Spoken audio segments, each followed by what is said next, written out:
El mes de enero es el de los buenos propósitos para mejorar. Y hoy estás de suerte, porque tengo un mensaje que te interesa.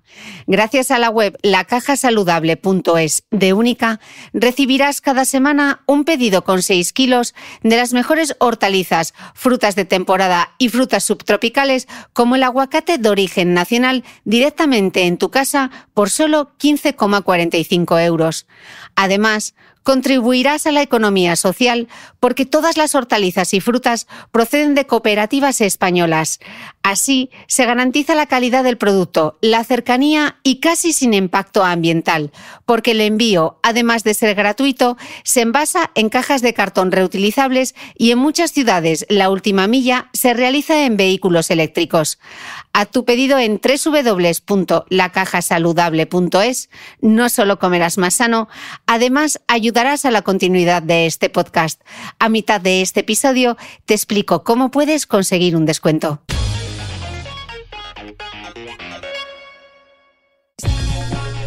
Si quieres descubrir mis apuntes de esta entrevista, mis notas personales y otras anécdotas de cómo se hace el podcast de Cristina Mitre, te invito a suscribirte a mi nueva newsletter A Micrófono Cerrado, donde compartiré material inédito de mi podcast y otras muchas cosas que solo podrás leer y escuchar allí. Suscríbete en www.cristinamitre.substack.com. Repito, www.cristinamitre.substack.com, y todos los domingos recibirás en tu email mi newsletter A Micrófono Cerrado. Te dejaré también link directo en las notas del podcast que, como siempre, comparto en mi blog www.thebeautymail.es. La melatonina es un cronobiótico, es decir, esa pastillita que a veces la tomamos como hipnótica, realmente no es un hipnótico, no nos hace dormir, sino que lo que ayuda es a nuestro reloj interno a decirle, hey, es el momento de ir a la cama. Por lo tanto, en ciertos momentos van bien, pero si yo lo que tengo es una ansiedad brutal, claro, la melatonina no me relaja esa ansiedad. Por eso es muy importante, y en el libro hay un apartado que es, primero busca tu causa, porque hay más de 40 causas que nos están provocando un mal dormir. Entonces, ¿cuál es tu causa? Porque quizás tu causa es distinta a la de tu vecina y tu vecina se ha tomado algo que le ha ido súper bien, pero es que tú tienes una causa totalmente distinta y lo de tu vecina a ti te va fatal porque quizás lo que hace es aumentarte más tu problema de sueño. Por lo tanto, es importante buscar la causa. Claro, si es ansiedad, pues quizás una valeriana te irá mejor que una melatonina. En cambio, si yo soy una trabajadora a turnos, a mí me va fenomenal la melatonina, porque lo que quiero es poner en hora el reloj. Núria Roure es psicóloga experta en sueño. Con ella vamos a hablar de dormir bien, mal o regular, de dormir poco, de soñar, de despertarse cuando no toca, de la hora de irse a la cama, de la ansiedad. También del insomnio, los ronquidos, las piernas inquietas, las pesadillas y de adolescentes que no duermen. Todo esto importa, y mucho, porque sin dormir no podemos vivir, nos dice Núria. Debería ser la mayor de nuestras prioridades. Sin embargo, no dudamos en robarle horas al sueño para estirar el día. Los estudios muestran que más de la mitad de los españoles tienen algún problema de sueño. Además, no dormimos las suficientes horas. Y te hago un spoiler, los fines de semana no compensan la falta de sueño de los días de diario. Hoy vamos a descubrir todo lo que puedes hacer para dormir bien y mejorar la calidad de tu sueño. Esta misma noche ya podrás ponerlo en práctica.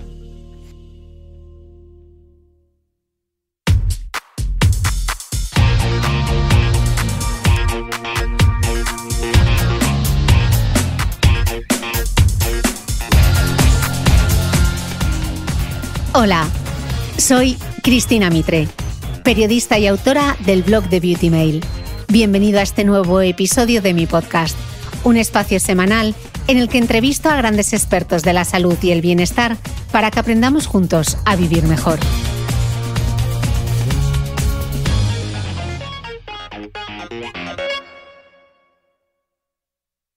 Núria Roure, bienvenida al podcast. Hola Cristina, pues muchas gracias por la invitación, es un placer estar aquí contigo. Muchísimas gracias. Bueno, y vamos a hablar de un temazo, el sueño y el descanso. Y para poner un poco de contexto, me gustaría arrancar destacando que, según datos de la Sociedad Española de Neurología, se estima que entre un 20 y un 48% de la población adulta sufre en algún momento dificultad o para iniciar el sueño o para mantenerlo. Y casi en un 10% de los casos es debido a algún trastorno del sueño crónico y grave. Una cifra que dicen que incluso podría ser mayor por el alto número de pacientes que no están diagnosticados. Nuria, recoges en tu libro, Por fin duermo, una frase del doctor Roizen, que es un reputado anestesiólogo e internista americano, que dice: dormir es el hábito saludable más infravalorado. Nuria, ¿por qué debemos darle la importancia que se merecen al sueño y al descanso? Pues bueno, Cristina, déjame que te rectifique un poquitín, porque esos datos, fíjate que son del año 2019, que eran los últimos datos que teníamos a nivel de España, pero ahora tenemos otros datos que aún están aumentando por el hecho de la pandemia también, que se ha medido, ¿no? Y hemos analizado cómo ha afectado el sueño de los españoles y las españolas, y fíjate que esos datos ya están superando el 50%. Estamos entre un 51 y un 58% de los españoles y españolas que refieren que no tienen un sueño reparador o que no se sienten satisfechos con su sueño. Y fíjate que eso es muy grave, ¿no? Es muy grave por lo que decíamos, porque el sueño es tan importante que le damos, para mí, voy a decir que es lo más importante. El sueño tendría que ser lo primero y, por desgracia, Cristina, lo ponemos siempre en lo último, ¿no? Es en lo que menos importancia le damos, porque muchas veces cuando queremos hacer cosas en nuestro día a día, que no llegamos a todo, siempre acabamos quitándole esas horas al sueño. Pero en cuanto me preguntabas de la importancia del sueño, ¿por qué es importante el sueño? Yo muchas veces les pregunto, ¿no?, a las personas cuando se me hacen esta pregunta: ¿tú realmente quieres vivir muchos años? Y todos, pues sí, claro, ¿no? Quiero vivir muchos años, vale. Pero supongo que no tampoco de cualquier manera, ¿no? Será que los quieres vivir bien, quieres llegar bien a tu vejez, con salud, además con la cabeza, eso siempre, con la cabeza amueblada y tal. Y me dicen, sí, claro. Pues precisamente eso es para lo que sirve el sueño, es para lo que nos ayuda. El sueño nos ayuda a envejecer, nos ayuda a vivir realmente, ¿no? Que esa es la función del sueño. Y no solo a vivir y a envejecer, sino a hacerlo de una forma saludable. Parece que es una frase y a veces de lo simple que es pierde fuerza, pero es que realmente dormimos para poder vivir. Si nosotros no dormimos, y además se ha visto porque hay una enfermedad grave, Cristina, que es el insomnio fatal familiar, que es una patología genética, que en algunas personas llega un momento que este gen se despierta, se activa, y estas personas vemos que cada vez van durmiendo menos, pierden la capacidad de dormir.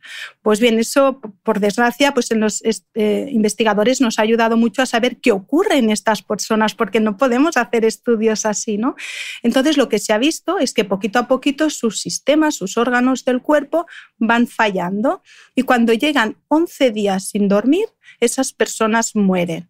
Por lo tanto, no hay evidencia mayor, ¿no?, de que el sueño es integral, diría yo, a la vida. Necesitamos dormir para poder vivir. Nuria, cuando hablamos de buena calidad del sueño, ¿a qué nos referimos en concreto? ¿Cuáles son esos factores que condicionan el buen dormir? Pues cuando hablamos de calidad del sueño, hablamos sobre todo de las fases, ¿no?, que nosotros hacemos mientras dormimos. Cuando nosotros dormimos, tenemos que imaginarnos que es como si bajáramos peldaños de una escalera. Entramos en un sueño superficial, luego llegamos a lo que es el sueño profundo y finalmente llegamos a la famosa fase REM, ¿sí? Este grupo de estas tres fases de sueño, eso es un ciclo, y lo que vamos haciendo es repitiendo ciclos durante la noche. Por lo tanto, tenemos que imaginarnos bajando escaleras, subiendo escaleras, bajando escaleras, subiendo escaleras. Pues bien, esa gráfica que hacemos de subidas y bajadas durante la noche es lo que nos proporciona esa buena calidad de sueño, porque necesitamos pasar cierto tiempo en cada una de las fases. ¿Por qué? Porque yo te decía que el sueño tiene una función de reparación, ¿no? Cuando nosotros dormimos, reparamos todo aquello que hemos gastado durante el día. Tenemos que imaginarnos cómo un taller mecánico, cuando entramos en el taller, nuestro coche, y empiezan a hacer la revisión y a reparar. Claro, cada fase de sueño está especializada en una parte de esa reparación. Cada fase se especializa en reparar ciertas partes de nuestro organismo. Pues bien, es fundamental, es importante que nosotros vayamos pasando por todas esas fases de sueño para que así después, al día siguiente, estemos reparados en todos los sentidos, tanto a nivel físico, porque hay una parte de nuestro sueño, una fase donde vemos que realmente hay más esa reparación física, y otra parte, esa reparación más cognitiva, emocional, que también es tan necesaria. Es un equilibrio. Sí que es verdad que por esto es evolutivo, nosotros primero reparamos más la parte más física, es decir, nuestra primera mitad de la noche estamos haciendo más sueño profundo, ese sueño profundo que nos encanta, porque realmente es el que nos sentimos de, oh, qué bien he dormido. Y además se llama sueño profundo porque está en la parte más profunda, es decir, la escalera más baja, ¿no?, del sueño. Es muy difícil despertarnos de esta fase. Pues bien, en esa parte reparamos todo que es nuestro cuerpo, nuestra musculatura. Piensa que ahí se segrega la hormona del crecimiento, hace crecer nuestros músculos. Y luego, en la segunda mitad de la noche, hay más sueño REM. Y ese sueño REM lo que nos repara es la parte más humana, ¿no? Es la parte más cognitiva, más de razonamiento, más de emociones. Fíjate que, claro, por lo que te decía, ¿no?, por supervivencia, primero necesitamos, ¿no?, por evolución, somos animales, necesitamos reparar la parte más física, que es la que nos ayuda en nuestro día a día, en la supervivencia, y luego esa más cognitiva. Fíjate que como esta cognitiva llega al final de la noche, y si quieres luego hablamos un poquito más de lo que supone eso, cuando nosotros dormimos pocas horas, claro, la primera parte que se nos pierde es esa fase REM, ¿no? Es esa fase tan importante, sobre todo para el raciocinio, para el equilibrio de las emociones, ¿no?, para saber también desarrollarnos en nuestro día a día, nuestra inteligencia emocional, social. Por lo tanto, es muy importante cuando hablamos de calidad que nosotros vayamos haciendo estas subidas y bajadas en todas estas fases de sueño. Vale. Una vez que hemos surfeado la ola, nos queda claro que hay que hacerlas todas. Nuria, mucha gente da por sentado, por ejemplo, que a medida que uno se va haciendo mayor es inevitable dormir mal. ¿De verdad tenemos que resignarnos a dormir mal cuando cumplimos años? No, Cristina, no. Y espero que acciones como esta del libro, ¿no?, y muchas otras que están haciendo mis compañeros expertos en medicina del sueño, grandes divulgadores también, sirva para que realmente no nos conformemos, ya no solo de mayores, sino también ya a partir de los 40 años que empezamos a ver unos cambios en nuestro sueño, que ahora te los voy a mencionar, que no se resignen, es decir, nosotros podemos hacer cosas, ¿no? Y hay esa también importancia en entender que como nosotros hacemos, como nosotros vivimos, como nosotros gestionamos nuestro día, eso va a influenciar en nuestra noche. Por lo tanto, podemos hacer y podemos hacer mucho. Sí que es verdad que a partir de los 40, 45 años, lo que vemos es que ese sueño profundo que yo te decía, tan importante para en muchas funciones, pues sobre todo para ese desarrollo, ¿no?, más físico, pues lo que vemos es que disminuye bastante. Estamos hablando que a partir de los 40 años, pues quizás estamos hablando que tenemos un 40% menos ya de sueño profundo. Y claro, cuando llegamos a los 60, 70 años, estamos hablando que quizás ya es un 80% menos de ese sueño profundo. Eso también, otros factores, es el ritmo circadiano, que también podemos hablar de él, ¿no?, que es ese reloj. Sí, porque tú justo escribes, y me gustaría que explicases esto, pues que escribes en el libro, y me parece muy interesante, que el sueño no es independiente de la vigilia. ¿Esto qué significa, efectos prácticos? Pues que todo va unido, es decir, que cómo nosotros vivimos nuestro día, aquellos hábitos que tenemos, aquellas rutinas, los horarios que solemos hacer, cómo interpretamos todo lo que nos ocurre, es decir, cómo nosotros vivimos, en fin, nuestro día, nos va a influenciar en cómo tenemos un buen sueño. Yo siempre digo que el sueño empieza cuando nos levantamos por la mañana. Porque en ese momento, en el despertar, cuando ya empezamos a segregar una sustancia, que es la adenosina, que es una sustancia que poquito a poquito tenemos que imaginarnos como que va poniendo unas bolitas en una cesta, cuando ya tiene la cesta llena, hace lo que llamamos presión de sueño y hace que nos venga el sueño. Pues bien, depende de cómo vamos pasando este día y vamos llenando esas bolitas en nuestro cesto, hará que nos venga el sueño o no. Por ejemplo, una cosa muy típica, como es el café, la cafeína, ¿qué hace? Hace que esta adenosina, que nos está señalando en el momento de ir a dormir, ¿no? Que ya nos viene la presión de sueño, que ya tenemos sueño y es el momento de ir a dormir, pues precisamente la cafeína lo que hace es bloquear esos receptores de la adenosina y lo que nos hace es que no tengamos esa señal en el cerebro de que realmente nos viene el sueño, y hace que no tengamos sueño. Fíjate, una cosa tan sencilla como es tomar una taza de café y en qué momento lo hacemos, ya nos está influenciando en nuestro sueño. Pero no solo eso, sino la hora de hacer deporte, el tipo de alimentación que tomamos, es decir, muchas de las cosas que hacemos durante el día nos influyen durante la noche. Sí, tú explicas, que me parece súper interesante, en el libro dices que el sueño y la vigilia están regulados por dos sistemas complementarios, uno que es la homeostasis del sueño y el sistema circadiano. ¿Nos lo explicas de una manera que lo entendamos todos? ¿Qué significa esto? Claro, fíjate, la homeostasis es lo que te explicaba ahora de la presión de sueño. Podemos entender que cuanto más tiempo estoy despierto, ¿qué ocurre? Que más sueño tengo. Y cuanto más duermo, pues más fácil despertarme, ¿no? Esa sería la señal de la homeostasis, la del equilibrio. Y la del sistema circadiano es la que se regula mediante el reloj central que tenemos en la parte más interna del cerebro, en el núcleo supraquiasmático del hipotálamo, una parte muy interna. Ahí tenemos un pequeño reloj, que es lo que llamamos el reloj biológico. Este reloj es nuestro director de orquesta. Este reloj regula todos nuestros ritmos circadianos, todo aquello que nos ocurre en nuestro cuerpo alrededor de las 24 horas. El más importante es nuestro sueño-vigilia, es el ciclo sueño-vigilia.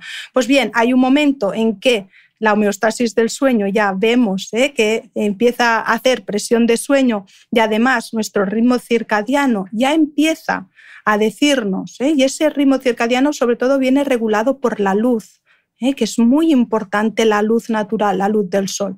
Cuando el sol se empieza a poner y vemos el cielo, esos tonos tan cálidos, tan bonitos, tan naranjas, eso nos está diciendo a nuestro cerebro que es el momento de empezar a relajarse. Y cuando llega la oscuridad es la señal en que el cerebro entiende que es de noche y empieza a segregar la melatonina. Por lo tanto, aumento de melatonina, altos niveles de adenosina, y esos dos factores lo que hacen es un momento idóneo de lo que llamamos la puerta abierta al sueño. Eso te iba a preguntar, ¿qué es esa puerta del sueño? Que me parece como fascinante el concepto. ¿Qué significa? Esa puerta abierta es como un tiempo idóneo, ideal, que nosotros tenemos para entrar en ese sueño. Y cuando entramos en ese sueño, en ese momento en que te decía que tanto un sistema como el otro ya están preparados, cuando entramos en ese momento en sueño, nuestra calidad de sueño es mucho mejor. ¿Y cuándo es eso? Pues en los adultos, ese momento óptimo está alrededor pues, de las 10:30, las 11 de la noche. Claro, son aquellas señales que a veces no acabamos de cenar, o estamos viendo la tele o leyendo un libro, parece que nos viene el sueño, tenemos aquellas primeras señales. Pero ¿qué pasa? Que queremos o acabar de ver la serie o el libro está muy interesante y acabamos luchando muchas veces contra estas primeras señales. Nuestro cerebro a partir de ahí lo que hace es hiperactivarse un poquito más, se nos ha cerrado esa puerta, ese momento de puerta abierta, ¿y qué hace? Que después nuestro cerebro se active un poquito más y luego ya nos cuesta mucho más volver a dormir. Nos explicabas antes esas fases del sueño como esos escalones o esas olas que hay que surfear, esas 4 fases del sueño que juntas forman lo que tú explicabas como el ciclo del sueño y que suelen durar entre 90 y 120 minutos, si no me equivoco. Uh-huh. Me pregunto entonces, ¿dormir 8 horas es sinónimo de tener una buena calidad del sueño o no? Mira, Cristina, depende tanto de cantidad como de calidad, porque hay muchas personas que duermen 8 horas, pero ¿qué pasa? Que si ellos van teniendo micro despertares durante la noche son personas que, aunque duerman mucho, pueden despertarse al día siguiente con la sensación de no haber descansado. Eso, por ejemplo, les pasa a las personas que sufren de apneas obstructivas, ¿no? Que son aquellos ronquidos, que es un pasito más a los ronquidos y acaban haciendo paradas respiratorias durante la noche. Son personas que cuando están en el escalón de sueño superficial y quieren entrar en sueño profundo, esa parada respiratoria que hace despertar al cerebro para que respire y vuelven a un sueño superficial. Claro, son personas que pueden estar pasando toda la noche con microdespertares y pasando toda la noche en un sueño más superficial, sin llegar a hacer esas fases profundas de sueño. Por eso muchas veces ya no es solo la cantidad de sueño, sino la calidad, que también es muy, muy importante. Y Nuria, ¿la falta de sueño se puede compensar o no? Bueno, eso es muy típico, ¿no? Decir, yo durante la semana voy un poco justito, pero luego llega el fin de semana y recupero. Pues bueno, los datos que nos dicen de los españoles, Cristina y españolas, es que en 3 semanas la media de horas de sueño está en 6,7 horas. Y el fin de semana en 7,8. Fíjate que ni el fin de semana estamos llegando a esas 8 horas que muchas veces los especialistas, ¿no?, los expertos recomendamos. ¿Y qué ocurre? Ocurre que si una persona duerme 1 hora menos el lunes, 1 hora menos el martes, 1 hora menos el miércoles, 1 hora menos el jueves, 1 hora menos el viernes, claro, cuando llega el fin de semana, nuestro cuerpo tampoco está preparado como para dormir las 8 horas más las 5, ¿no? Esas 13 horas, y sino que nos lo digan ya a los que nos vamos haciendo un poquito más mayores, que a las 5, o bueno, a las 5 no, pero a las 6 o las 7 de la mañana de un domingo o un de sábado ya estamos con unos ojos como platos. ¿Por qué? Porque nuestro cuerpo tiene una capacidad de sueño. Solo acabamos recuperando 1/3 de ese sueño que hemos perdido. Y ya no solo eso, Cristina, porque tenemos que pensar que esa persona que va privada de sueño es ahorita menos el lunes, es ahorita menos el martes. Claro, ¿qué ocurre el jueves? ¿Qué ocurre el viernes? ¿Cómo trabajamos? Trabajamos somnolientos, claro. Justo estaba pensando ahora, ¿qué pasa con la gente que trabaja a turnos? Porque claro, ni ritmo circadiano, ni presión del sueño, ni homeostasis. O sea, claro, complicado. Claro. Estas personas aún tienen efectos mucho más graves. Es decir, sabemos por estudios que las personas que trabajan a turnos pues tienen peor esperanza de vida y lo que es la prevalencia de sufrir alteraciones graves en ellos se multiplica. Por lo tanto, es muy importante, sobre todo, escuchar ese ritmo circadiano. ¿Y qué consejo le podemos dar para que no se depriman ahora? Sí que es verdad que cuando somos más jóvenes lo toleramos mejor estos cambios. A medida que nos vamos haciendo mayores, fíjate que la melatonina, que es esta sustancia que nos ayuda en los cambios rápidos, tú seguro que cuando viajas, ¿no?, de España a Dubái lo notas. ¿Por qué? Porque tenemos un reloj interno que se tiene que poner rápidamente en hora en el reloj externo del país donde vamos. Pues ellos, los que trabajan a turno, es como si, depende si es un turno rápido o lento, pero imagínate los rápidos, que son los peores, como si cada 3 días estuvieran viajando a Dubái y volvieran. Continuo. Es un jet lag continuo, que eso para el cuerpo, para el organismo, es fatal. Entonces, ¿cómo les ayudamos? Les ayudamos pues con la cronoterapia, con la luminoterapia y también en este caso con melatonina, que ahí sí que funciona muy bien, sobre todo para minimizar esos efectos y que ese reloj rápidamente pueda adaptarse a el nuevo horario, el nuevo escenario que tiene que vivir. Sé que van a estar diciendo ahora, que le pregunte sobre la melatonina, que le pregunte sobre... Lo haré luego. Nuria, ¿las siestas son recomendables? Y si es así, ¿cuánto debería durar una siesta? Mira, la siesta sí que es un lujo. El sueño no es un lujo, pero la siesta, para aquellos que puedan hacerla, es un lujazo. Ahora, lo tenemos que hacer con unas garantías. Es decir, tiene que ser una siesta muy cortita, de unos 20 minutos. ¿Por qué ponemos esos 20 minutos? Porque vemos que es el tiempo necesario para poder entrar en sueño profundo, es decir, el tiempo que tardamos en entrar en ese sueño profundo. Si yo la hago más larga y entro en ese sueño profundo, sí que después me despierto con esa sensación como de resaca, de embotamiento mental y estoy fatal aquella tarde, me cuesta todo. En cambio, si la hago de 20 minutitos es ideal porque repongo un poco de fuerzas, cojo energía y me ayuda mucho mejor a pasar esa tarde. Por lo tanto, tiene que ser muy, muy, muy cortita. Nos podemos poner un despertador al cabo de 20-25 minutos para que así nos despertemos al cabo de ese tiempo.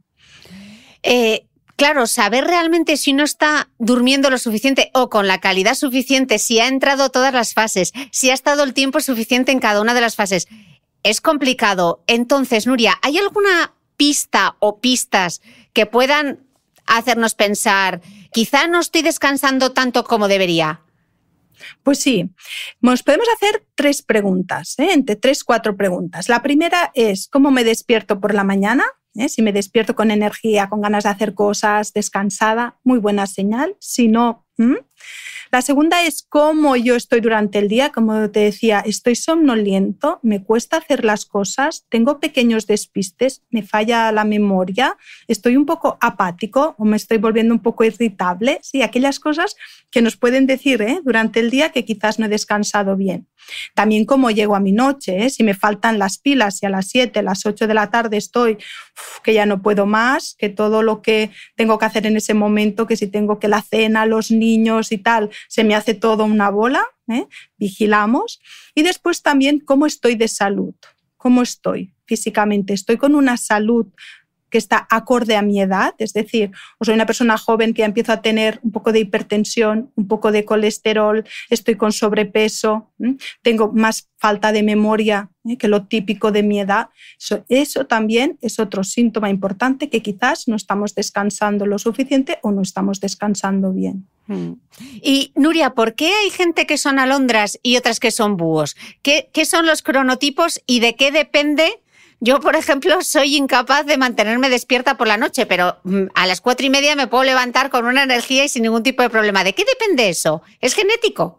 Sí, es genético y depende mucho de ese reloj que te decía, de ese director de orquesta, que lo tenemos todos en 24 horas aproximadamente, pero cada uno lo tenemos o adelantado o desplazado, retrasado. Sí que es verdad que después también hay una tendencia como más generalista en cuanto a la edad. Los adolescentes, cuando somos adolescentes, tenemos más tendencia a ser más búhos. ¿Por qué? Porque esa melatonina aparece más tarde en nuestro cerebro. Y en cambio, cuando nos vamos haciendo un poquito más mayores, tenemos más tendencia a avanzar esa fase de sueño y nos volvemos cada vez más alondras. ¿Por qué? Porque nuestra melatonina se empieza a segregar un poquito antes. Por eso también, aparte de que hay una parte genética, también la edad influye ahí en que nos volvamos más búhos o más alondras. Hablando justo de los adolescentes, según apuntan los datos, son muy pocos los que cubren sus necesidades de sueño. ¿Qué consecuencias tiene esto en el desarrollo, Nuria? Pues importantísimo, porque fíjate que yo te digo que el sueño es el taller de reparación, pero en los niños es un taller de fabricación. Por eso necesitamos tantas horas de sueño cuando nacemos. Estamos hablando que los recién nacidos necesitan unas 18 horas de sueño. ¿Por qué? Porque en el sueño es donde se fabrica todo, es donde crecen. Y en el colegio, en el instituto, también es donde aprenden. Pero no solo aprenden contenidos, no es esa consolidación de la memoria, también aprenden a gestionar esas emociones, porque en el cerebro tenemos como 2 partes, una más primitiva, que es la amígdala, otra más racional, que es la corteza media frontal. Y en esas 2 partes hay como un equilibrio, ¿no? de impulsividad y control, impulsividad, control. Y en ese equilibrio, ese es necesario y ese equilibrio se realiza durante la noche. Cuando tenemos privación de sueño, lo que vemos es que ese equilibrio se rompe y nos volvemos o más irritables o estamos como con descontrol de impulsos. Fíjate en los adolescentes lo importante que es eso, porque estamos con las hormonas activadas a tope, estamos en unos momentos psicológicos importantes de identidad y el hecho de tener ¿no? De no tener ese equilibrio y tener un poco más de descontrol de impulsos que nos puede llevar. Nos puede llevar a conductas que, bueno, por desgracia, pues lo que se ha visto, más tendencia no solo a consumir más sustancias, tener más adicciones, pues ahora en los videojuegos, por ejemplo, sino también a la depresión, a la ansiedad y finalmente al suicidio. Por lo tanto, es muy importante pensar que en los adolescentes ocurre una cosa y es que, como decíamos, la melatonina aparece tarde, su sueño aparece tarde, los móviles con los que se van a la cama aún facilitan que aún su sueño venga más tarde, pero fijaros que son los primeros en empezar el instituto. Son adolescentes que a las 7 de la mañana ya están de pie para poder ir a clase, cuando tenemos que imaginar que es como si a nuestras 4 de la mañana nos despertaran o 5 para ir a nuestro trabajo. Luego nos extraña que no estén motivados, que les cueste concentrarse, y ahí entran en muchas discusiones familiares de que si eres un gandul, que si eres un vago, que si es que te tienes que acostar antes. Bueno, como también muchas veces hay un trastorno ahí de conducta que se enmascara y es sobre todo por esa falta de sueño.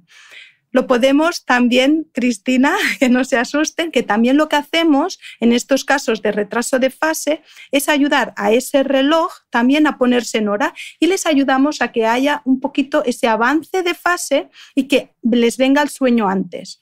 Duermen más horas y vemos un cambio radical. ¿Cómo podemos ayudar a los padres y tutores? ¿Qué recomendaciones les darías para asegurarse de que sus hijos duerman las horas que realmente deben dormir? Primero, cuando estamos hablando ya de un trastorno en retraso de fase, lo que les aconsejo es que vayan a un experto en medicina de sueño porque esto lo solucionamos muy rápido. Es un tratamiento muy, muy efectivo y en 15 días giramos ese reloj. Cuando vemos que es una cosa más incipiente, sobre todo, ayudar con la luz. Y hemos dicho que la luz es el máximo sincronizador de ese reloj. Ese reloj sabe que es de noche porque llega la oscuridad. ¿Qué nos ha pasado ahora con la invención de la luz? Que pueden ser las 9 de la noche, fuera en el exterior está todo a oscuras, pero en cambio en casa podemos tener un montón de luz y luz muy blanca, muy brillante. Eso despista al cerebro. Y si cogemos el móvil que tiene esa luz azul, que es la más activadora del cerebro, aún lo que le está enseñando a este cerebro, los mensajes que le está dando, las señales, es que es de día y que tiene que estar despierto y activo. Entonces, aunque siempre decimos que no vayan a la cama con dispositivos, realmente eso es muy importante. No tanto por la activación que tienen al mirar, al jugar, al hablar, sino también por el tema lumínico. Necesita oscuridad para que realmente esa melatonina pueda venir a su cerebro y pueda iniciar el sueño. Y en el caso de las mujeres, Nuria, ¿cómo afecta el ambiente hormonal de la mujer a su sueño y a su descanso? Porque me imagino que algo influye. Claro. Influye desde ya la menarquia, desde la primera menstruación, porque todo lo que es el ciclo menstrual también nos da alteración, nos da cambios, no tanto alteración, pero sí cambios, y vemos que hay unos días previos a lo que es la menstruación en que nuestro sueño está un poquito más alterado. Por eso a veces en las mujeres les digo, hacer un diario de sueño, registrar, porque quizás estáis viendo una periodicidad y eso va vinculado a vuestro ciclo menstrual. Pero después también está cuando nos embarazamos, ¿no? Cuando llegamos al embarazo, durante el embarazo, pues también depende de qué trimestre, pues tenemos más tendencia a sufrir o insomnio o hipersomnia, a dormir en exceso, ¿no? Y después llega la menopausia. ¿Y qué pasa con la menopausia? Bueno, y el posparto, que dejas de dormir. Bueno, el posparto sí. Nace el bebé y dormimos en turnitos de 3-4 horas, ¿no? Siempre hay despertares allí. Y que precisamente, Cristina, muchas veces muchas mamás me llegan a consulta porque ahí se despistó su ritmo circadiano de levantarse tantas veces y ahora quizás el bebé o el niño ya está durmiendo bien, pero a ellas les cuesta volver a coger otra vez el ritmo continuado de sueño. Por eso que ahí también podemos hacer un stop. Y finalmente, pues como te decía, la menopausia, que en la menopausia sí que vemos todos los factores que ya intervienen por el hecho de aumentar nuestra edad, llegar alrededor de los 50, menos sueño profundo, una disminución de melatonina, nos disminuye el nivel de melatonina en sangre y ese avance de fase que también predispone los sofocos, la temperatura corporal que a mitad de la noche aparece de forma intensa y eso nos genera también esos despertares y muchas veces también acaba condicionando pues, que los niños ya se hacen mayores, se van de casa, aparece un poquito el nido vacío, aquellos también factores emocionales o psicológicos que también puede estar afectando el sueño. Nuria, ¿por qué a veces soy capaz de recordar mis sueños con mucha claridad y otras veces no? Mira, los sueños se realizan o se llevan a cabo mayoritariamente en la fase REM, ¿no? En aquella última fase que te decía. Y esa fase REM, a diferencia del sueño profundo que está en un escalón muy bajo, esa fase REM, aunque no nos lo parezca, está muy cerquita del despertar. Es un peldaño bastante alto. O sea, que nos es muy fácil despertarnos de esa fase REM. Por eso cuando tenemos una pesadilla, ¿qué ocurre? Que si tenemos un susto, rápidamente nos despertamos, ¿verdad? Es muy fácil. Entonces, solo recordamos aquellos sueños en los que nos hemos despertado en él. Seguramente cuando nos suena el despertador, si estamos soñando, ese sueño lo recordamos. Entonces, aquellas personas que a veces me dicen, yo no sueño nada, Nuria, no es que no sueñes, es que no lo recuerdas. Y eso es buena señal, ¿eh? Por eso quiere decir que has tenido un sueño continuado. En cambio, hay personas que me dicen que sueñan muchísimo. ¿Eso qué quiere decir? Que tienen un sueño más fraccionado y que por lo tanto van recordando todos aquellos sueños que tienen durante la noche. Por lo tanto, ¿y eso es malo o no? Claro, fíjate. ¿Soñar mucho es malo? Es malo en el sentido de que quizás estamos teniendo microdespertares nocturnos, pero sí que es verdad que hay un momento hacia el final de la noche cuando ya se nos ha gastado el sueño, ¿no? Porque te decía, cuanto más dormimos, más fácil despertarnos. Claro, la fase REM es la fase más prioritaria, ¿no? En la segunda mitad de la noche, hacia el final. Entonces, si allí lo que ocurre es lo que llamamos el sueño duermevela, que estás como en un proceso de que estás medio dormido, medio despierto y no sabes si piensas o sueñas. No sé si te ha ocurrido esto alguna vez, Cristina. Eso es muy bueno, ¿vale? Eso es muy bueno. En ese momento está aflorando la creatividad de las personas. Ahí se está poniendo como en una red todos aquellos aprendizajes que hemos tenido durante el día, como que cogen forma, se unen los recuerdos en esa fase de sueño y eso potencia muchísimo la creatividad. Mencionabas antes el tema de las pesadillas. ¿Las pesadillas son realmente un trastorno del sueño o son sueños normales? Mira, las pesadillas son unos sueños en los que generalmente van asociados una carga emocional negativa. Siempre cuando tenemos pesadillas, los llamamos dentro del grupo, si nosotros le tenemos que poner una alteración del sueño, dentro de las parasomnias, que las parasomnias son aquellos trastornos conductuales, lo que nos pasa durante la noche, ¿no? La gente que habla, la gente que es sonámbula, la gente que, bueno, tiene conductas, ¿no? Representa los sueños. Hay un montón de conductas nocturnas, o la gente que bueno. Y en ese caso, las pesadillas están en ese grupo de parasomnias de la fase REM. ¿Por qué? Porque ocurren mientras nosotros estamos soñando. Son naturales, son benignas, no tenemos que darle más importancia, pero sí que quizá nos está diciendo, si las tenemos de forma muy repetitiva durante un cierto tiempo, de que algo nos está ocurriendo durante el día, porque si nosotros tenemos muchas pesadillas con una carga emocional negativa, es que quizás nos está diciendo que durante el día estamos algo estresados, estamos algo nerviosos, ansiosos o con estrés, ¿vale?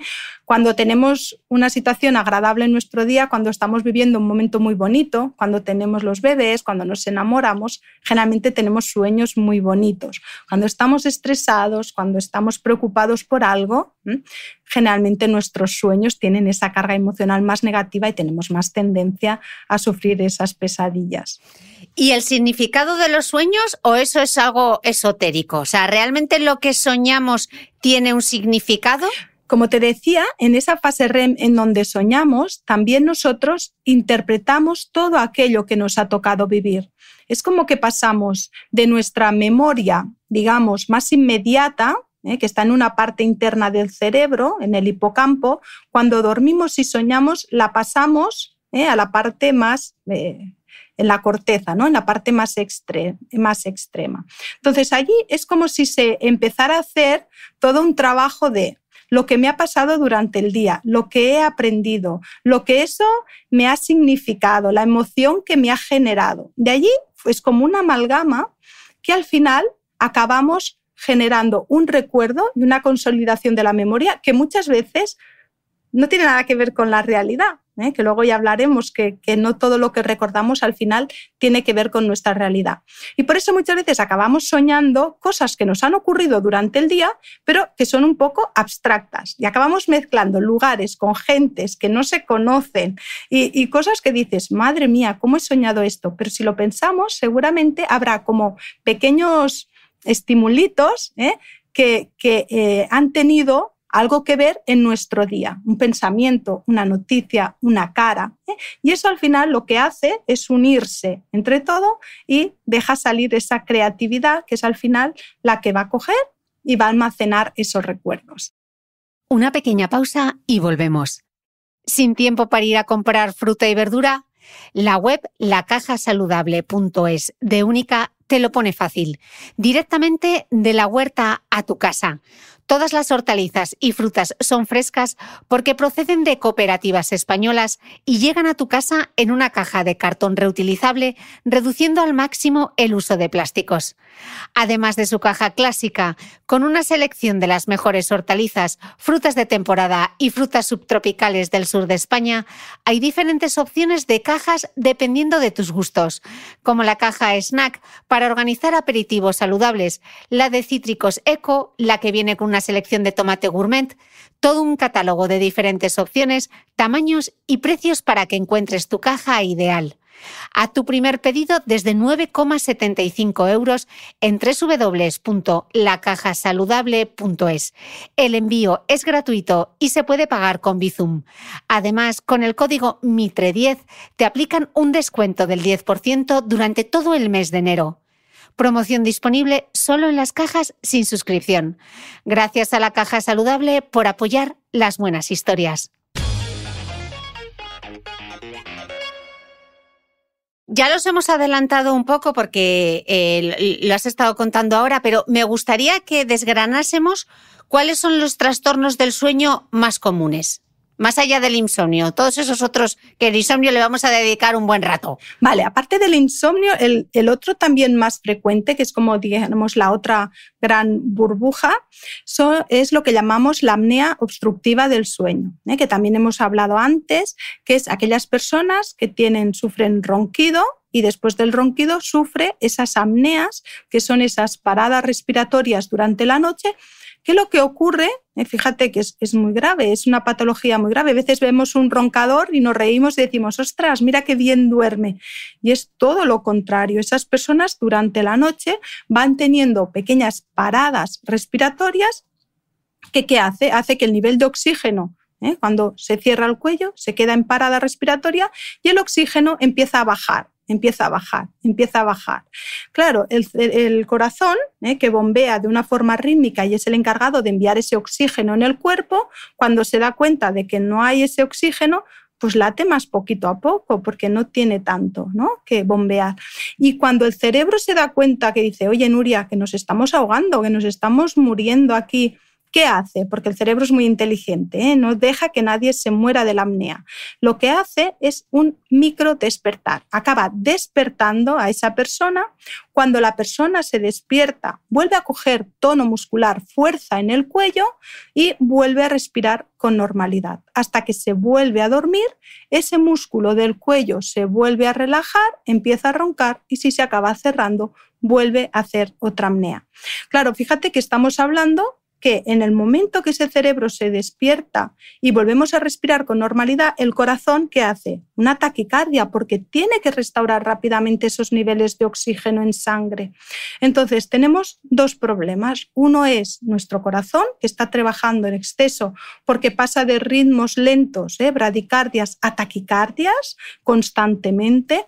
Y otra también a nivel cognitivo, porque como te decía, como el cerebro lo va despertando para respirar, no está haciendo una buena estructura de sueño y no llega muchas veces a ese sueño más profundo. ¿Qué consecuencia tienen al día siguiente? Y muy grave, la somnolencia. Son personas que durante el día tienen sueño en momentos, pues, por ejemplo, momentos de aburrimiento, en momentos de cansancio, una situación a lo mejor que no estás haciendo nada, una situación automática. Una de ellas más típica es el conducir. Cuando estamos conduciendo, que muchas veces lo hacemos de forma automática, pensamos en 50.000 cosas, nuestra cabeza se va, pues en estos casos es muy típico después esos microsueños en que en pocos segundos cerramos los ojos y según a qué velocidad llevamos, pues eso es catastrófico. O sea, la apnea no nos mata, pero sí puede las consecuencias, ¿no? El accidente de tráfico por la somnolencia,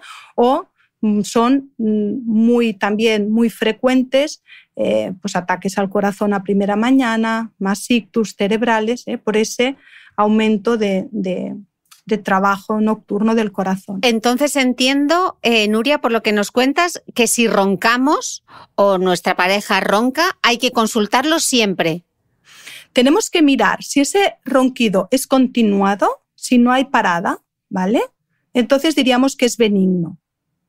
Pero si es un ronquido que hay un ronquido, ¿no? Un ruido de entrada, uno de salida, y llega un momento que ese ronquido hay parada, y luego hay como un ronquido muy fuerte con una sacudida, una patadita con los pies, eso es una apnea.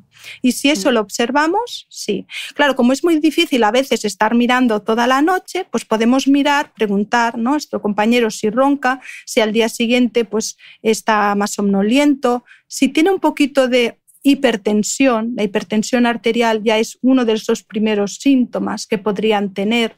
Si tiene colesterol, que también podría ser otros síntomas. Si tiene estos 3 síntomas, alguno de los 3, y es roncador, pues yo sí que les aconsejaría que visitaran a un experto en sueño, un neumólogo, que les podría ayudar ahí. De acuerdo. ¿Qué otras dificultades, trastornos son más comunes, además de los ronquidos y las apneas? Otro trastorno que también es muy frecuente es el síndrome de piernas inquietas. Y eso también lo sufrimos más las mujeres, así como las apneas es más frecuente en hombres, no lo hemos dicho. El síndrome de piernas inquietas es más frecuente en la mujer y es como esa sensación cuando llega la tarde-noche, el momento que tenemos que acostarnos, y notamos como una inquietud en las piernas que hace que tengamos que moverlas, y cuando las movemos esa inquietud descansa, para, ¿no? Y son mujeres que les cuesta mucho empezar a dormir por esa inquietud en las piernas, y las vemos andando, ¿no?, por los pasillos o haciéndose duchas de agua fría en las piernas. Entonces ese es un síndrome que también tiene un tratamiento farmacológico y que los expertos en medicina del sueño y los neurólogos en este caso también lo tratan muy bien. Y ahora ya entremos en el gran temazo, que es el del insomnio. ¿Qué es el insomnio y existen distintos tipos de insomnio? Mira, cuando hablamos de insomnio, hablamos de 2 tipos. Un primer insomnio, digamos, que es el más agudo, que es hasta las personas que lo sufren hasta un mes, y a partir de allí, a partir de un mes a los 3 meses diríamos que es agudo, y a partir de los 3 meses ya diríamos que es un insomnio crónico. Pero cuando hablamos de insomnio hablamos de la dificultad para empezar a conciliar el sueño o la dificultad de mantenerlo, es decir, aquellas personas que tienen despertares durante la noche y les cuesta mucho volver a conciliar el sueño, o el tercero es aquellas personas que duermen seguido pero se despiertan antes de la hora que quisieran, ¿no? Las 4 o las 5 es lo que llamamos el despertar precoz. Muchas veces lo que vemos es que estos tipos, ¿no?, o estos síntomas se van mezclando entre ellos. Entonces, cuando dicen ¿y cuánto tiene que costar?, ¿no? ¿Cuánto es lo típico en quedarme dormido? Pues hablamos de una media hora. La latencia de sueño, que es lo que tardamos en dormirnos, tendría que estar alrededor de los 15-20 minutos. Cuando nos tarda más de media hora, ya podríamos estar hablando que hay una dificultad para iniciar el sueño. O si nos despertamos en mitad de la noche y esos despertares también duran más de media hora. ¿De acuerdo? Eso sería, a grandes rasgos, un un diagnóstico de insomnio. Esa dificultad para dormirse o para mantener el sueño también tiene que tener asociado durante el día unas consecuencias. Pues, por ejemplo, esa somnolencia, esa dificultad de concentración, de atención, de memoria, una irritabilidad también, una falta de hacer cosas, una apatía, una falta de motivación, también sería otro de los síntomas. Es decir, que esa dificultad para dormir vaya asociado a unas consecuencias también diurnas, ¿de acuerdo? ¿Y hay factores de riesgo, Nuria?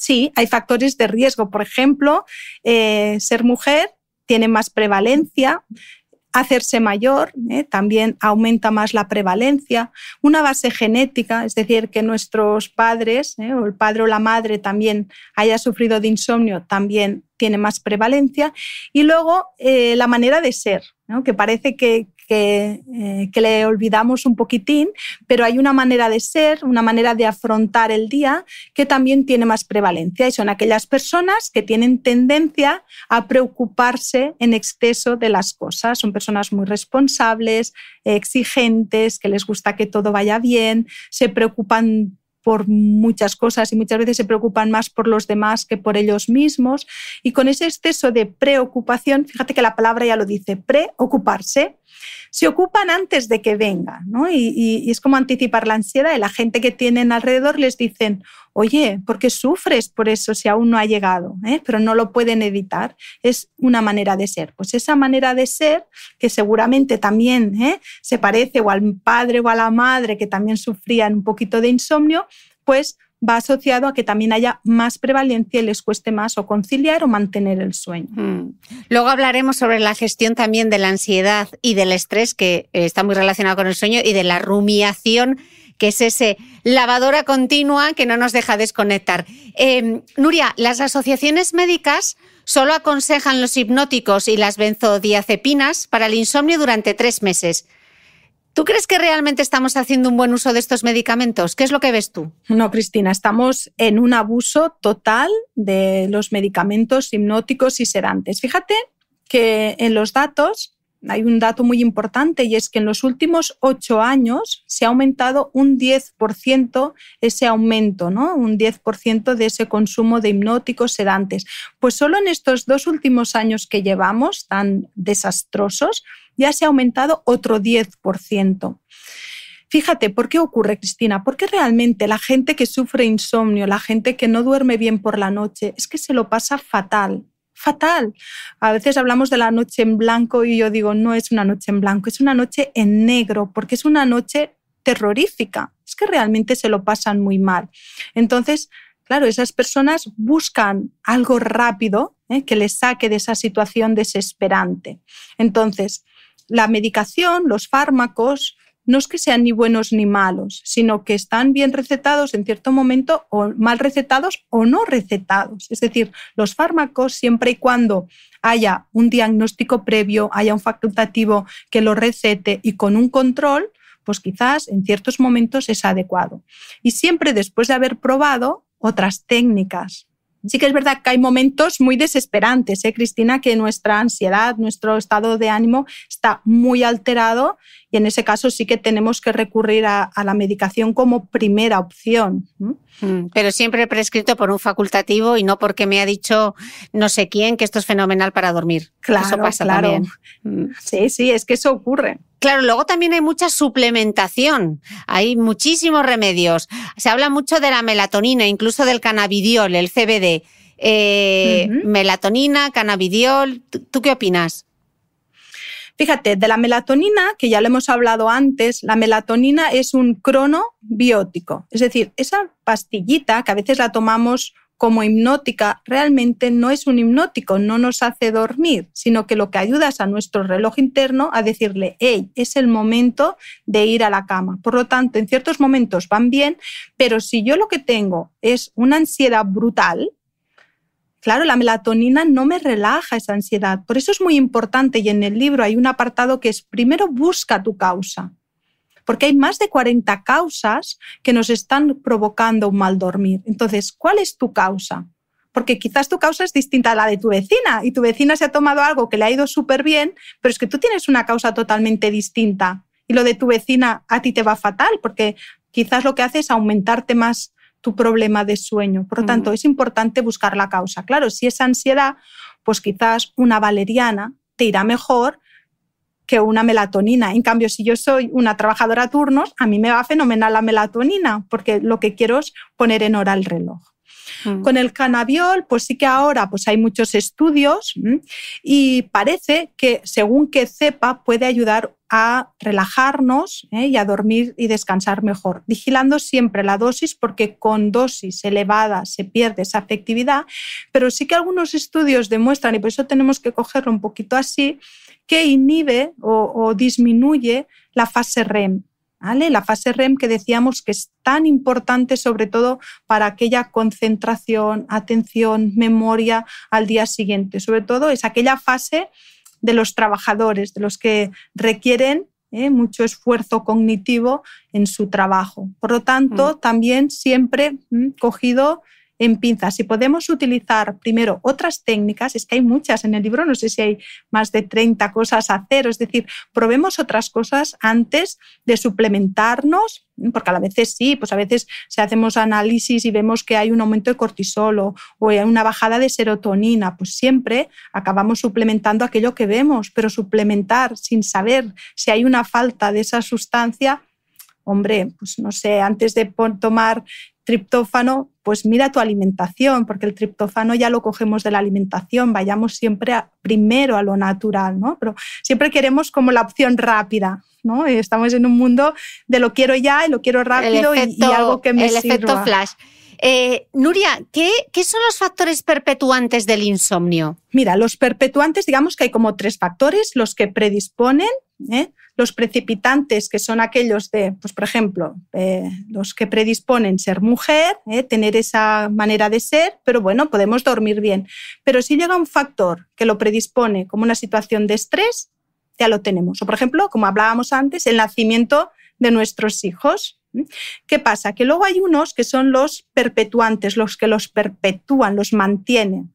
Y que decimos, en ese momento en que empiezo a dormir mal, que se despierta mi bebé cada noche, cada 3 horas, ¿yo qué hago? Porque vuelvo a la cama, no puedo dormir, pues me cojo el móvil, ¿no? Y miro una serie o miro a ver si hay alguien en el Instagram que ha colgado algo nuevo. Claro, todas aquellas conductas que empezamos a introducir, o malas conductas que empezamos a introducir en la noche de mal dormir, que lo que hacen después es mantenerlo. O también a nivel de pensamiento. Si yo me despierto a mitad de la noche, es mucho más fácil que empiece a pensar, tengo que dormir porque mañana si no voy a tener un buen día, tengo que dormir, estoy durmiendo muy poco, necesito dormir 8 horas. Esos pensamientos que también muchas veces por el hecho de no dormir bien generamos, también son otro de los factores que después son los que nos ayudan a mantener ese insomnio, porque quizás, como decíamos, el niño ya duerme fenomenal, pero yo he introducido unas conductas, unos pensamientos incorrectos que lo que hacen es mantenerlo. Y ahí sí que podemos trabajar mucho, Cristina.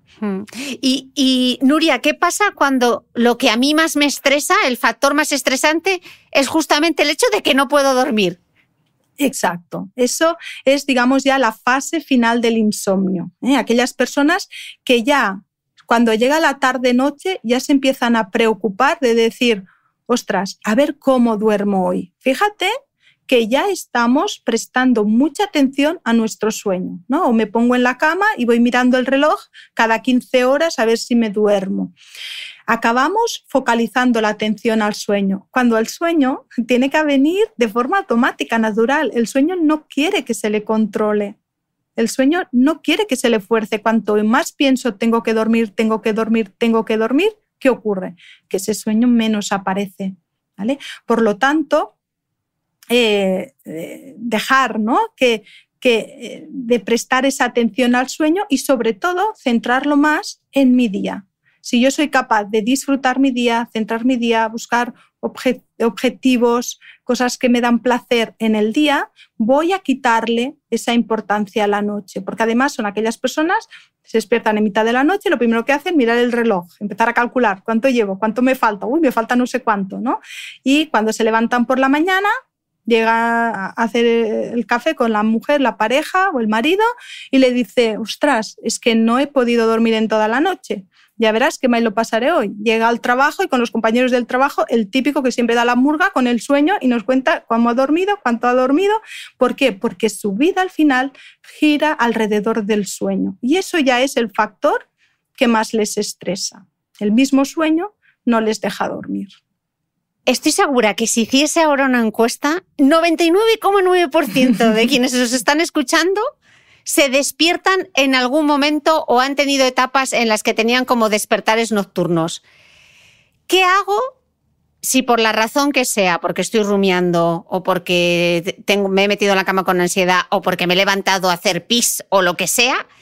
¿Qué pasa si me despierto? Primero, ¿por qué me despierto? ¿Qué hago? ¿Hay algún ejercicio práctico? ¿Sigo durmiendo? ¿Me levanto? ¿Qué consejos podemos dar? Mira, cuando nos despertamos y estamos en la cama y vemos que nos cuesta un poquito volver a dormir, podemos hacer dos cosas. Darle un tiempo a nuestro cerebro para que se relaje un poco y entonces empezar a hacer pues, un poquito de ejercicios de respiración, de relajación, de visualización.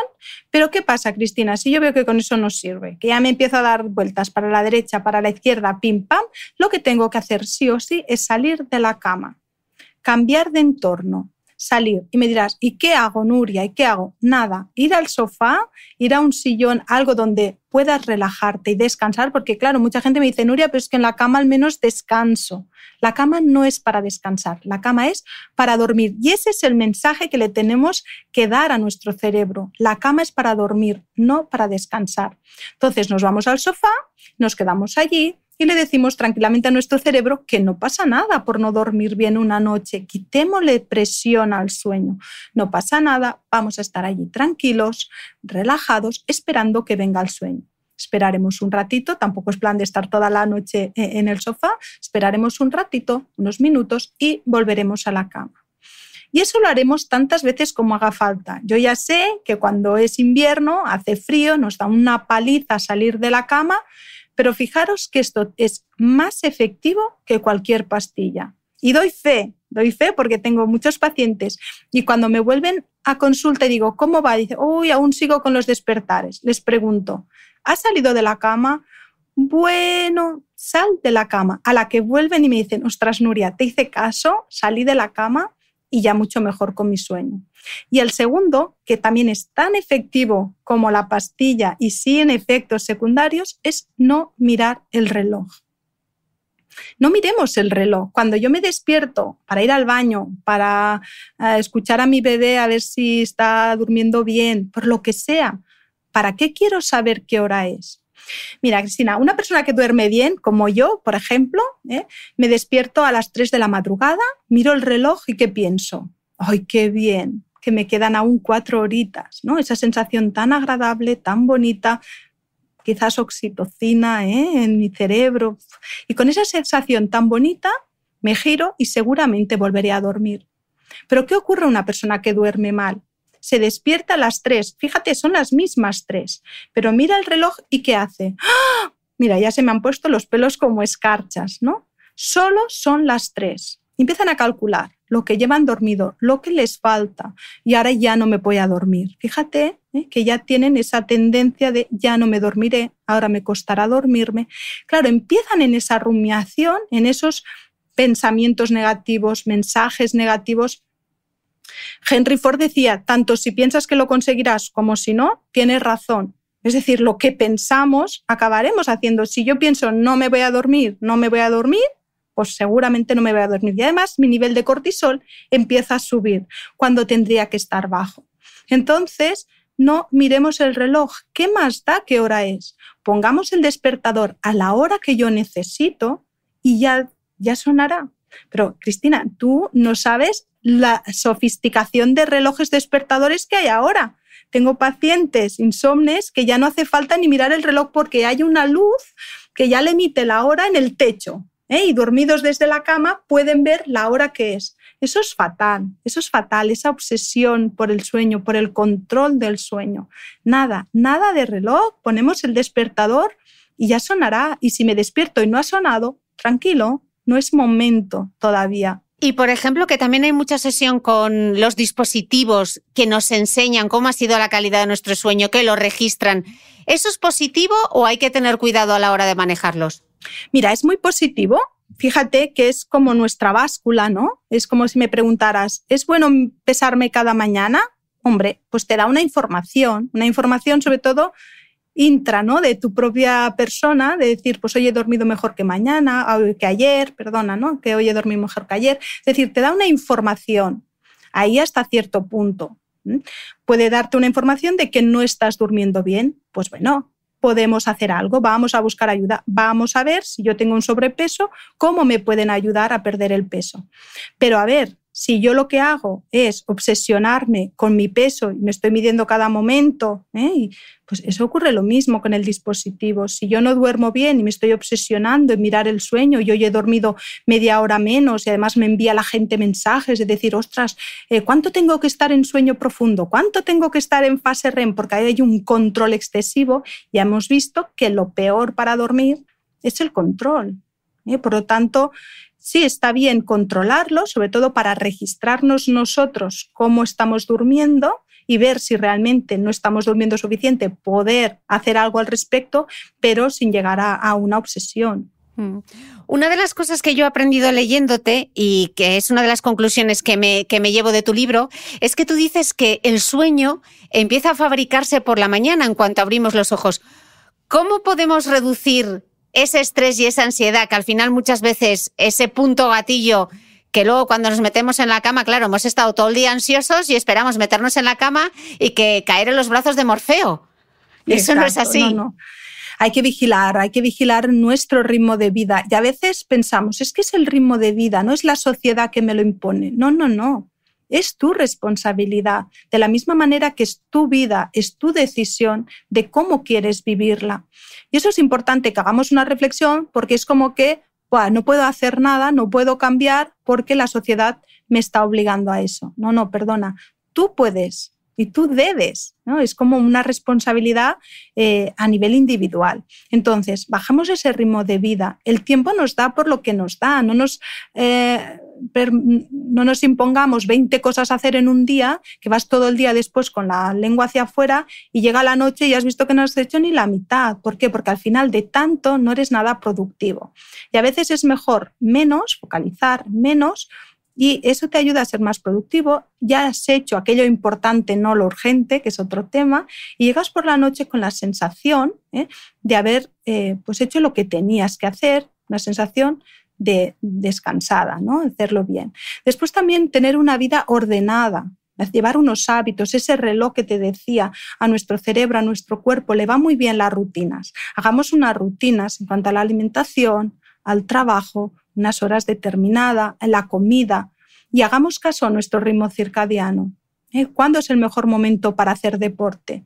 Pues a primera hora de la mañana, a primera hora de la tarde. No lo hagamos a última hora de la noche. Por ejemplo, ¿qué alimentos son mejores para tomar, para ayudar a mi sueño? Pues sabemos que las grasas y los azúcares no nos ayudan, la cafeína no nos ayuda.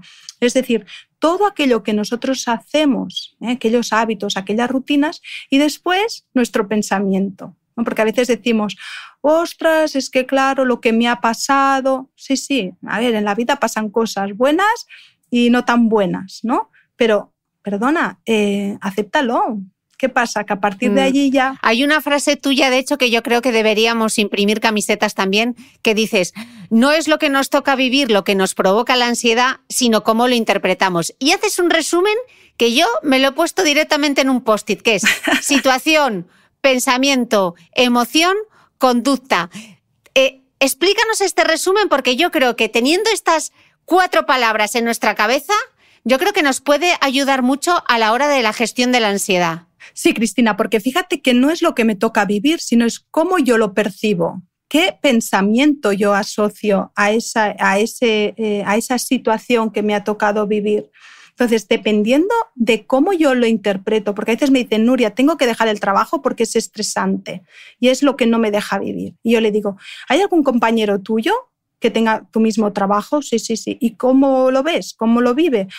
Fatal. Bueno, claro, él, claro, como... No, ¿cómo no? Porque estáis en el mismo trabajo, ¿verdad? Que eres tú quien te autoimpones, te autoexiges, ¿eh? Entonces, no es el trabajo en sí, es cómo tú lo vives, cómo tú lo interpretas, aquello que te ha tocado vivir. Y depende de cómo lo interpretes, tú vas a sentirlo.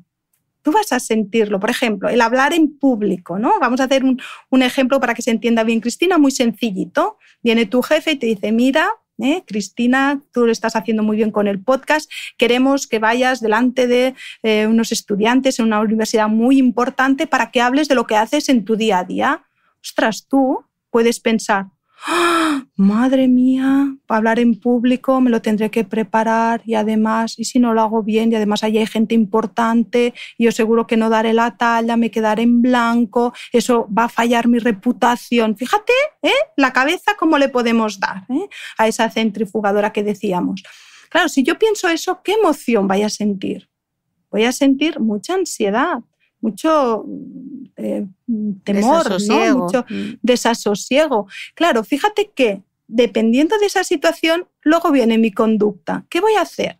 Generalmente evitamos esas situaciones que nos generan ansiedad. Entonces vamos a nuestro jefe y le decimos, ostras, pues precisamente esta semana me va fatal, ¿no? Damos una excusa para no afrontarnos. Evitamos. Evitar, ¿qué nos hace también evitar? Que no nos pongamos en la situación y pensemos, tampoco era para tanto, qué bien lo he hecho, ¿eh? Y entonces ese pensamiento negativo, ese pensamiento se queda ahí, enclaustrado, para siempre. ¿Por qué? Porque al evitarlo no le estamos dando señales más positivas y por eso muchas veces acabamos manteniendo siempre ese pensamiento negativo. Pero imagínate que tú frente a esa situación pensaras, pues hombre, me da un poco de cosa, porque tanta gente tal y cual, pero mira, será un buen momento porque tengo pendiente actualizarme un poco y me lo voy a preparar y además esto para mi trabajo, ¿no? Para mi currículum me irá súper bien, tal y cual. Oye, pues venga, con ganas. Y de todo se aprende, ¿no? Porque al final también otra frase para enmarcar es de todo se aprende, de lo bueno y de lo no tan bueno. Pues venga, vamos a coger el toro y lo vamos a hacer.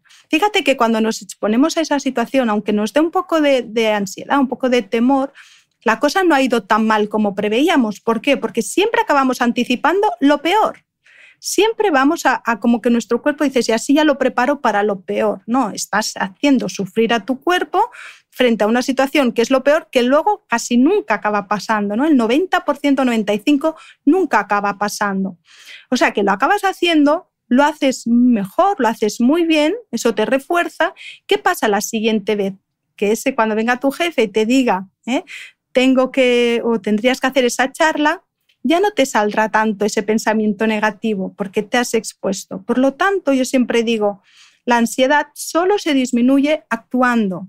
Dejemos la rumiación, hagamos cosas, afrontémoslas, hagámoslas, saldrán mejor, saldrán peor, nos ayudarán también a moldear ese pensamiento negativo que a veces tenemos frente a aquellas situaciones que nos generan mucha ansiedad. Tú hablas además de una técnica que me pareció muy interesante en el libro, que en el momento de ayudarnos a reducir esa ansiedad, tú hablas de la parada de pensamiento. ¿Qué es esto de la parada de pensamiento y cómo lo podemos poner en práctica? La parada de pensamiento, bueno, son varios ejercicios, pero hay uno que es muy sencillo y que cuando nos despertamos en mitad de la noche y nos empiezan a venir, ¿no?, todos esos pensamientos de mono que decimos que saltan de rama en rama, pues nos va muy bien. Y es un ejercicio que podemos hacer en la cama con los ojos cerrados y lo que intentamos es mover esos movimientos oculares con el párpado cerrado y lo tiramos a la derecha, hacemos un poco como de presión hacia nuestra sien y con eso, ¿qué intentamos? Fíjate que con esa presión ocular en nuestro lóbulo prefrontal, ¿te acuerdas que decíamos que ese lóbulo prefrontal también era el del pensamiento, el razonamiento? Entonces lo que hacemos es como bloquearlo. Si lo probamos, en ese momento no podemos pensar. Bloqueamos por unos segundos nuestro pensamiento. Luego lo hacemos al otro lado. Y lo podemos hacer 2 o 3 veces y parar, porque si no luego nos da como un poquito de dolor de cabeza, sobre todo si lo hacemos muy fuerte. En ese momento es como que nos da una tregua nuestra mente de parada de pensamiento. Esperamos un ratito. Si vuelve a venir el pensamiento, lo volvemos a hacer. Lo podemos hacer entre 2 o 3 veces y es un ejercicio muy efectivo, sobre todo para eso, para parar esos pensamientos que decimos de mono, ¿no? De ir de un lado para otro. Otro ejercicio que también podemos aconsejar es tener ese momento de pensar fuera de la cama, es decir, vamos a dejar un momento en nuestro día para que esa mente me pueda hablar, porque a veces con ese ritmo de vida que decimos no hay ningún momento de parada y solo es en el momento que entro en la cama, ese momento en que me relajo y es cuando mi mente me puede hablar.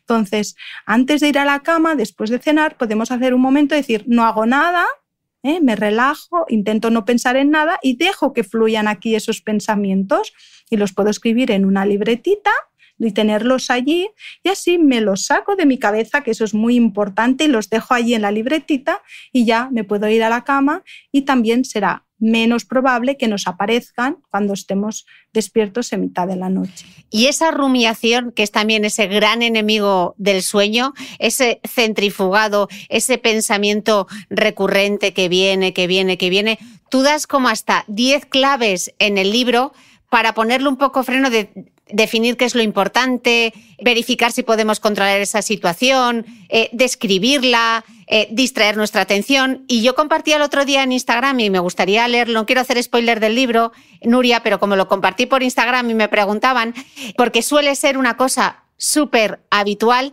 y es el aceptar, que a veces nos cuesta mucho, aceptar que todas las personas somos distintas. Y tú escribes en el libro, y lo voy a leer porque me gusta muchísimo esta parte, dices que aceptar que todas las personas somos distintas, sentimos de forma distinta, pensamos cosas distintas, actuamos de maneras distintas.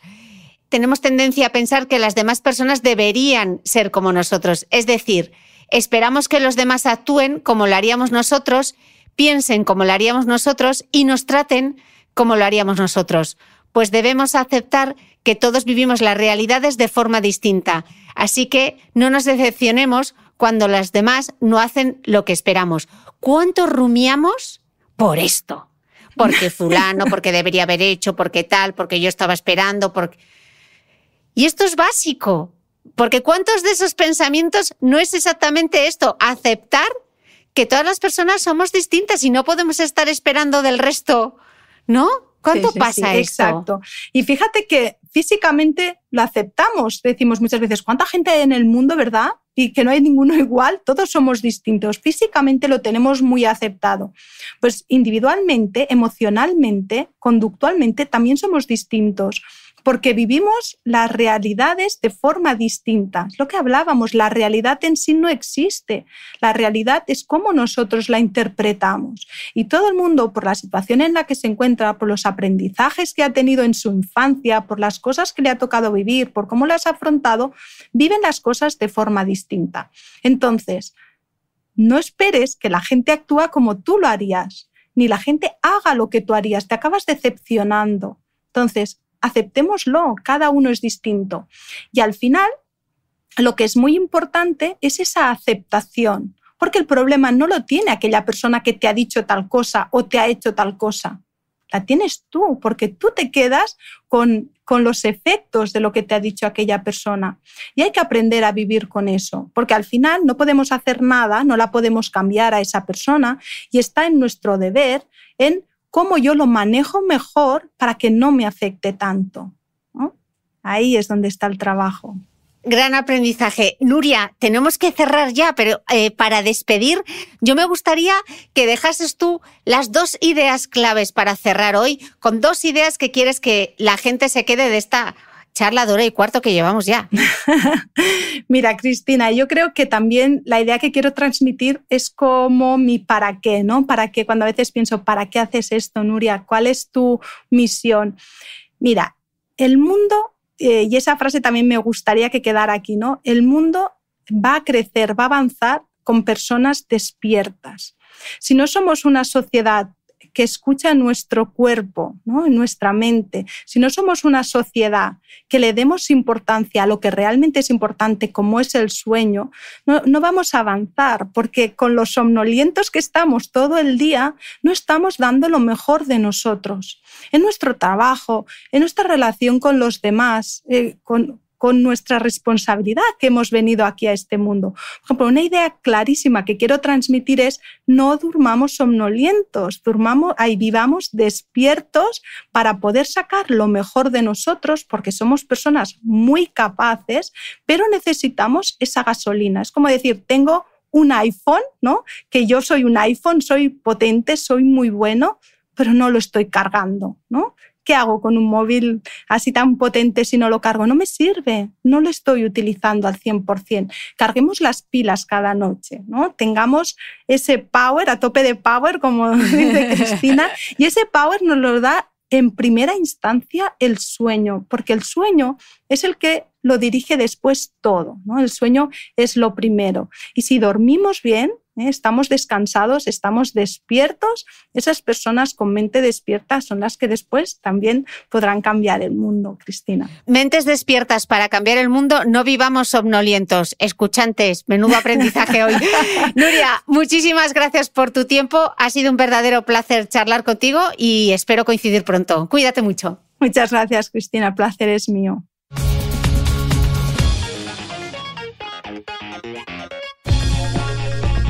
No olvides que todas las notas de este capítulo están en mi blog de beautymail.es. Además, si no quieres perderte ninguna entrevista, suscríbete a el podcast de Cristina Mitre en tu reproductor de podcast habitual. Y un último favor, si me escuchas en Apple Podcast o en Spotify, regálame una reseña, porque así ayudas a que este podcast siga creciendo. Muchas gracias y nos escuchamos de nuevo el próximo domingo.